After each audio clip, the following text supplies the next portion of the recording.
Well, hello, my name is Dr. Mattison, and I am a professor of theology here at Catholic University, and I'm here today to offer some reflections about the text in your CUA primer by Pope Francis from his document, The Joy of the Gospel. Today's a great day to be talking about Pope Francis because you might have heard a few days ago he released the long-awaited encyclical on the environment that talks about human responsibility and caring for God's creation. So he's much in the news lately.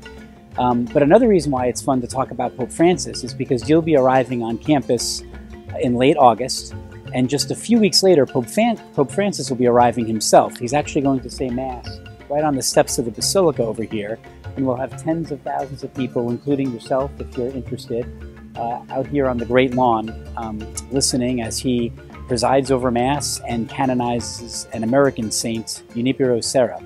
So it's fun to talk about St. Francis at this time. So what to say about this brief text that you have in your primer from The Joy of the Gospel? Well, let me offer three thoughts on that. First, one of the most striking things is that Pope Francis says that joy is the clearest sign of the presence of God, the clearest sign of the gospel. And just what a wonderful claim that is. He spends some paragraphs going through the Old Testament and the New Testament and showing that wherever there's promises of God's presence among us, it's always marked by joy. And I'm sure you've experienced that already in different ways in your life, in the joy of a good friendship, the joy of a good book, or maybe during sports or in painting and nature. Obviously, the joy you might experience in moments of prayer or liturgy. Any of these moments where we experience true, rich, lasting joy are moments, the Pope assures us, where God is truly present. And that's just very good news and a beautiful thing. So the second thing to observe about this text is maybe in response to this question, why is it the case that the gospel is joyful? Well, in Christian faith, we believe that God is a God of love who created us out of love, who created everything out of love, and created all of us for a destiny of loving communion with God and with other people, and that God reveals himself and helps us along the way to participate in that destiny. So this story that the tenor of all reality is about God's love, and it's a destiny of loving communion with God and other people, is very good news indeed. The Pope reminds us that in that the myriad of ways that God draws us to himself in love, the culmination of that is becoming a human person in Jesus Christ.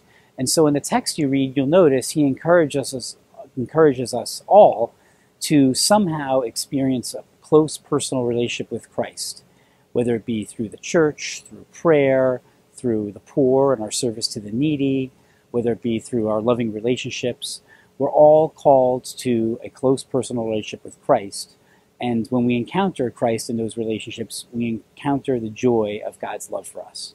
So that's the second thing. The third thing is the Pope, of course, recognizes that at times we don't always live out of this joy. We don't live in a manner that indicates we're aware of this good news of God's love for us. He uses this great phrase that he actually borrows from St. Augustine, that sometimes we humans are caught in a feverish pursuit of frivolous matters. You know, we're too concerned with our status among our peers, or with money, or with pleasure, or our careers.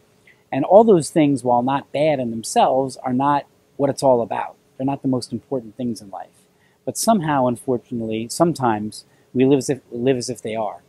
And when you read your text, you'll find that the Pope assures us, despite our waywardness at many times in our life, we are always, always, always invited back to forgiveness with God.